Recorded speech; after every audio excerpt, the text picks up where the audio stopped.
Bom dia, tudo bem com vocês? Eu espero que sim, que a paz de nosso Senhor e Salvador Jesus Cristo possa estar sobre vocês, sobre a vida de vocês, sobre a família de vocês. Estamos aqui mais um dia na Escola Bíblica Dominical para estudarmos a lição que vai tratar sobre os cônjuges e o poder da comunicação. A gente sabe o quão importante a comunicação é para a gente viver bem, para a gente se relacionar bem, para a gente se fazer entendido, se entender, e é sobre isso que nós vamos conversar. Antes nós vamos orar ao Senhor, pedindo a bênção do Senhor sobre as nossas vidas. Senhor, nós colocamos agora, Senhor, as nossas vidas, esse estudo nas Tuas mãos, que o Senhor possa nos usar conforme a Tua vontade e que possamos aprender e colocar em prática aquilo que foi dito hoje, Senhor. Ó Deus, venha com a Tua mão de poder abençoar as nossas vidas, os nossos filhos, os nossos casamentos, abençoar a nossa família, para que possamos cada vez mais viver em harmonia, viver o ideal que o Senhor planejou para nós. Nós oramos agradecidos no nome poderoso de Jesus. Amém, amém. Quero convidar você a abrir a sua Bíblia no texto básico. Na verdade, são dois textos básicos. E o primeiro está lá em Salmo 19, de 1 a 6. Nós vamos ler Salmo 19, de 1 a 6. E vamos ler também Tiago 1, de 19 a 22. Tiago 1, de 19 a 22. Vamos fazer a primeira leitura do Salmo. Diz assim a palavra do Senhor. Os céus manifestam a glória de Deus, o firmamento anuncia a obra das suas mãos. Um dia faz declaração a outro dia, uma noite mostra sabedoria a outra noite. Sem linguagem, sem fala, ouvem-se as suas vozes em toda a extensão da terra e as suas palavras até o fim do mundo. Nele pôs uma tenda para o sol, que é qual noivo que sai do seu tálamo e se alegra como um herói a correr o seu caminho. A sua saída é desde uma extremidade dos céus e o seu curso até a outra extremidade deles, e nada se furta ao seu calor. E o texto de Tiago diz assim: sabeis isso, meus amados irmãos, mas todo homem seja pronto para ouvir, tardio para falar, tardio para se irar, porque a ira do homem não opera a justiça de Deus. Pelo que, rejeitando toda imundícia e acúmulo de malícia, recebei com mansidão a palavra em vós enxertada, a qual pode salvar a vossa alma. E sede cumpridores da palavra e não somente ouvintes, enganando-vos com falsos discursos. Essa parte final é a nossa oração, né? Nós possamos ser cumpridores da palavra de Deus e não apenas ouvintes. Porque o evangelho hoje está muito assim, né? Sou evangélico na teoria e na prática. Bem, a gente já tem visto que na criação do mundo, antes da criação da mulher, quando Deus criou Adão, Adão se sentia sozinho. Ele não tinha ninguém para conversar. Então, Deus fez a mulher com uma enorme capacidade comunicativa. A gente sabe que a mulher fala muitas e muitas e muitas palavras a mais do que o homem. Se eu não me engano, a mulher fala 7.000 e o homem 4.000. Acho que 3.000 palavras a mais a mulher fala, né? Quando você vê uma menina que... Você tem um filho, um menino, e uma menina, você vê nitidamente isso. E aqui em casa é assim e foi assim. Então Deus, quando ele tem de resolver um problema, ele resolve mesmo, né? Adão queria conversar com alguém, se sentia só, e Deus fez Eva com uma capacidade extraordinária para se comunicar, para falar. Bem, nós vamos ver o primeiro tópico, que fala sobre a comunicação e a sua importância para os relacionamentos. Interessante que o autor aqui da lição vai falar sobre a Trindade. Deus Pai, Deus Filho e Deus Espírito Santo. Deus, Jesus e Espírito Santo. E vai falar sobre a maneira harmônica como eles dialogam entre si, que é uma maneira harmônica, plena e perfeita. E esse mesmo Deus, ele nos criou a sua imagem e semelhança, ele nos criou com essa capacidade de nos comunicar, de exercermos a nossa comunicação. Bem, vamos ver a definição do termo e as suas implicações. A comunicação, primeira definição, né? Vem do latim o verbo comunicare, que significa o ato de repartir, de distribuir, de participar. A comunicação é tornar comum uma ação. Comunicar é se socializar, né? É a nossa primeira socialização, né? Quando o indivíduo começa a falar, a socialização primária. Compartilhar, repartir com o próximo seus valores, sonhos, angústias, alegrias, tristezas, enfim. Quando há comunicação, há unidade. Imagina um casal casado onde não há comunicação, onde eles não compartilham seus sonhos, suas metas, seus objetivos, suas frustrações, suas dores, suas tristezas, aquilo que não vai bem no casamento, complica tudo. Então a gente precisa entender que o ato de comunicar implica aí algumas coisas. Implica confiança, pois questões pessoais são reveladas ao outro, né? Quando eu confio no outro, eu posso me abrir com o outro. Liberdade, pois onde há prisões, o silêncio reina, e onde há liberdade, as vozes ecoam. O relacionamento tem que proporcionar essa liberdade para que eu possa me abrir. Cumplicidade, pois ninguém compartilha com quem o ignora, né? Se você tem um companheiro, um cônjuge, uma companheira que está te ignorando, que te ignora o tempo todo, não há como ter cumplicidade, não há como ser cúmplice. Credibilidade, pois ao comunicar o indivíduo se dá a conhecer e ninguém se abre quando não existe credibilidade, né? Eu posso confiar, eu posso crer no outro, que o outro vai me ajudar, que o outro está pronto a me ouvir. Diálogo, pois por meio das palavras o casal estabelece a comunhão. Então o diálogo ele é fundamental. A comunicação e a linguagem adequada. A gente aprendeu na escola e agora a gente vai relembrar. Vamos ver se você está afiado aí ou se você vai realmente relembrar agora comigo.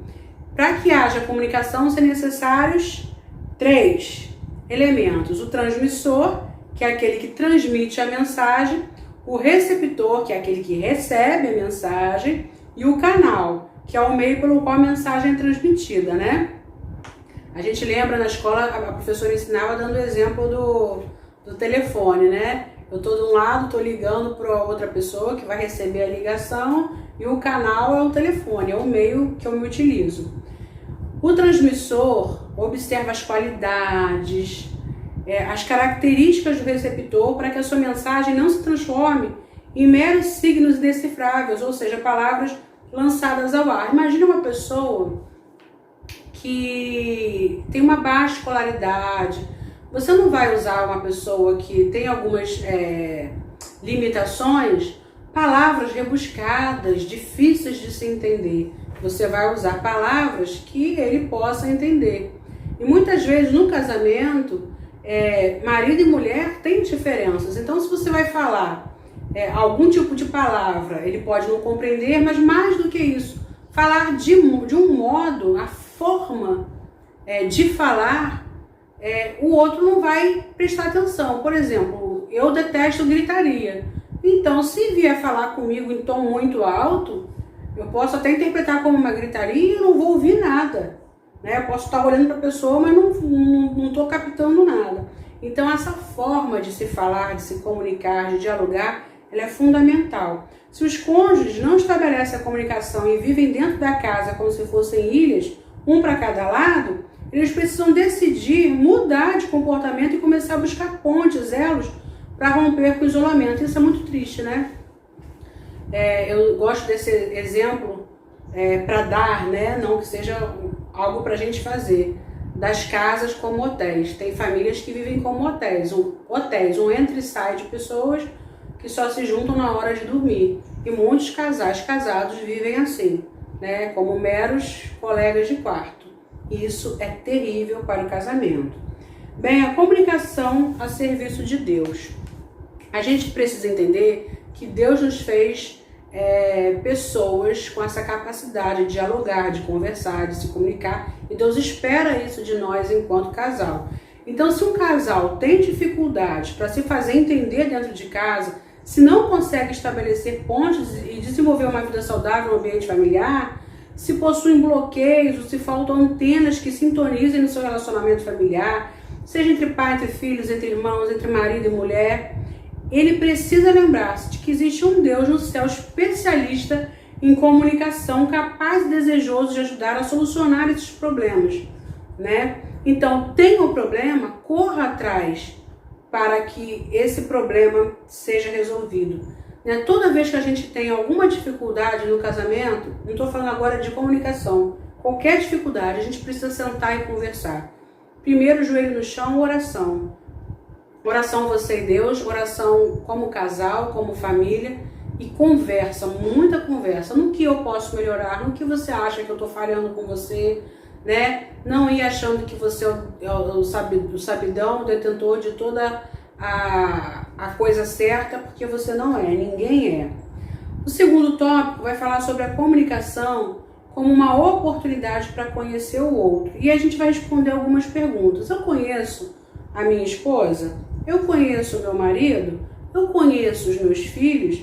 Bem, a gente se relaciona melhor com a pessoa com quem a gente conhece, né? Se eu tenho uma pessoa que mora lá no final da minha rua e eu não tenho relacionamento, a minha comunicação não vai ser tão fluir tão facilmente, até porque eu não tenho confiança na pessoa, eu não sei se eu posso ter credibilidade, a pessoa pode ter credibilidade comigo. Então, eu preciso ter, né, com a família, esse conhecimento. Eu preciso conhecer a fundo quem é o meu marido, quem são os meus filhos. Os meus filhos, eu tenho 2 filhos, mas os 2 são totalmente diferentes, né? Então, essa primeira pergunta, eu conheço a minha esposa? O marido precisa conhecer bem a sua esposa, seus filhos, para saber as suas preferências, seus gostos, entender as suas limitações e virtudes. Uma pessoa que conhece bem a outra não conhece somente bem as qualidades, mas conhece também os defeitos. Bem, fulano não gosta que eu fale alto, então, para eu me relacionar bem com fulano, eu tenho que falar baixo. E assim por diante. Para conhecer um ao outro, é preciso observar o comportamento. Não se pode ignorar o cônjuge. Cada gesto, cada palavra, cada tomada de decisão revela a personalidade do outro. Valorizar o que o cônjuge tem a dizer. Às vezes, no afã de conquistar, de avançar em determinadas áreas da vida, o marido negligencia o que a esposa e seus filhos têm a dizer. Quantas decisões que eram para ser tomadas em família são tomadas apenas por um, porque ele negligencia a opinião da família. Perguntar um ao outro como foi o seu dia. Isso aqui parece até brincadeira, isso aqui, né? Mas não é verdade? Às vezes você passa o dia todo longe do seu cônjuge. Não vale a pena para você começar um diálogo, para você começar a se comunicar? E aí, como é que foi o seu dia? Foi tudo bem? Não, eu tive um problema assim, assim, assim. E conversem sobre isso. Depois, eu conheço meu marido. A edificação do lar passa pelas atitudes e obras da mulher. Lembra da mulher sábia que edifica a sua casa? Ela é dotada da percepção aguçada e consegue, quando deseja, notar detalhes que os homens não percebem, né? Quantas vezes nós mulheres temos essa capacidade? Nós somos muito detalhistas, né? Você vai ver, às vezes, está passando, por exemplo, o jornal na televisão. E acaba o jornal, eu vou falar do cabelo da apresentadora, da roupa da apresentadora, da maquiagem, do brinco que estava trocado. E aí o marido fala, nossa, você prestou atenção na reportagem? Sim, eu sei dizer tudo que a reportagem falou e eu sei exatamente descrever a cor da roupa, o estilo da roupa, o cabelo, o penteado, a maquiagem, os brincos, né? A mulher tem essa capacidade. Então a mulher precisa ser sábia. Mas quando essa sabedoria ela é ignorada e a mulher de maneira tola fica medindo as forças com o marido, os problemas se avolumam na casa e o insucesso bate a porta familiar. Né? A mulher tola ela destrói a casa com as próprias mãos, não é assim que a gente aprendeu? E os meus filhos? Eu conheço os meus filhos, então na criação de filhos é fundamental que tudo seja conduzido com isonomia. O que é isso? Que não haja filhos prediletos, né? Nós vemos na Bíblia vários exemplos de pais e mães que tinham seus filhos prediletos e quanta tragédia familiar ocorreu por conta disso.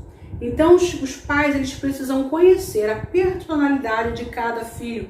Cada filho é um ser individual, único, saiu da mesma barriga, foram criados os primeiros anos do mesmo jeito, mas tem personalidades, tem traços de personalidades diferentes, né? Tem um humor diferente, são diferentes. Eu tenho 2 filhos e um é totalmente diferente do outro.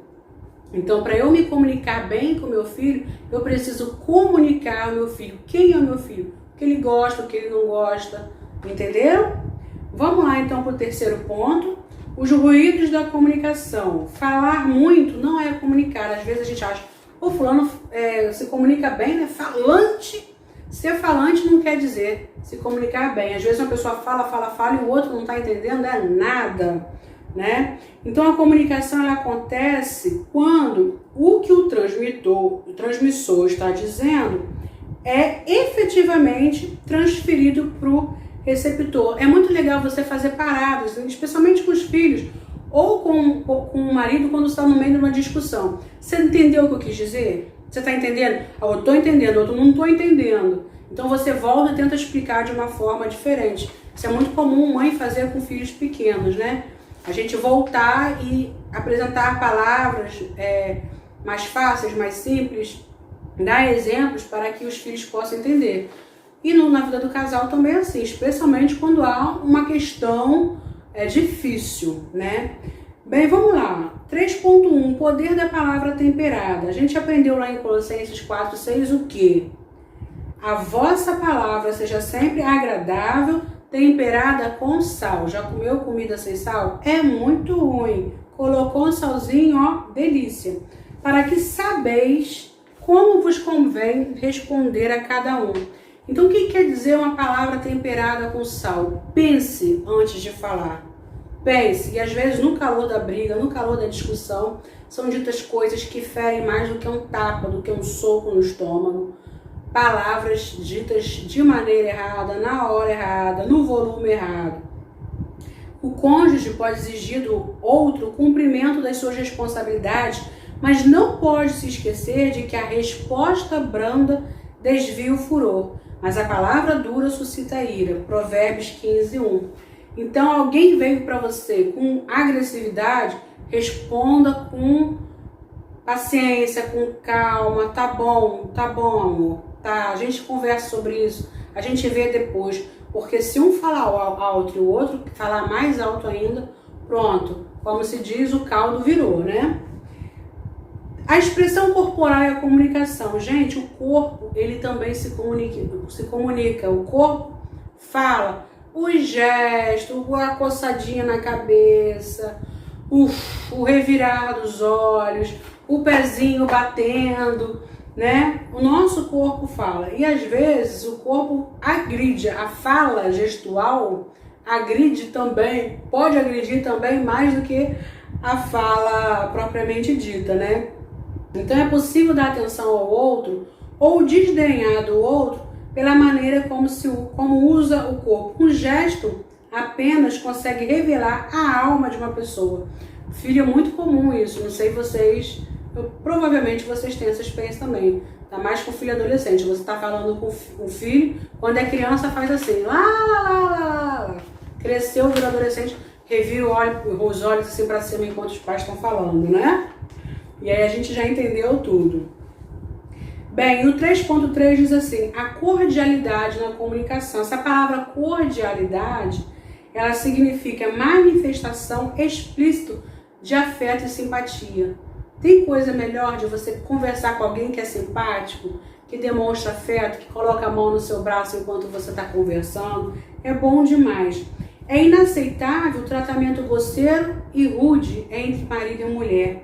Se o homem amar a esposa como Cristo amou a igreja e se entregou por ela, e se a esposa reconhecer a autoridade do marido, não vai ver a dificuldade para praticar a cordialidade na comunicação entre o casal. Se cada um fizer o que a Bíblia recomenda, não vai ter dificuldade em ser cordial um com o outro. E para a gente concluir a nossa lição de hoje, uma questão que não se pode perder quando o assunto da comunicação conjugal é o amor, né? O amor, ele constrói pontes. Sem o amor, nada subsiste na vida a dois. O amor constrói. Que Deus possa abençoar a família de vocês, a comunicação no lar de vocês, entre marido e mulher, entre pais e filhos, filhos e pais, entre irmãos, no trabalho, na igreja, por onde você andar. Que você possa se lembrar dessa palavra dita hoje, desse estudo, e que você possa se esforçar para se comunicar melhor. Tá bom? Que Deus te abençoe. Fica na paz do Senhor.